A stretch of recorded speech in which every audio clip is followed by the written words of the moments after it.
Hello friends, welcome back to the new video. In this video guys, I am going to show you guys how can you customize your font size guys. You can see guys, everything is like big guys, you can see. So you have problem with this font size setting, so as you can customize yourself guys. In this video guys, I am going to show you how can you customize it this font size in your Vivo phone. So guys, let's see how to customize it. So guys, first of all guys, open your phone setting and guys scroll it and guys click on guys this display and brightness setting and I scroll it again guys and font size guys, click here.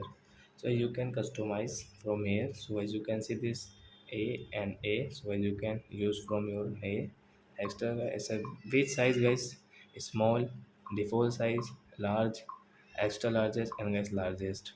So as you can customize guys which is proper for you guys, default and small. So as we will click on this default font size. So guys come back. So as you can see your default font size in your Vivo phone guys. So I hope friends you have understood how to customize font size in Vivo phone. So that's it guys, thanks for watching my video. Now we will meet on next video with new topic. Before going, please go and like my video, subscribe my channel. Bye bye friends.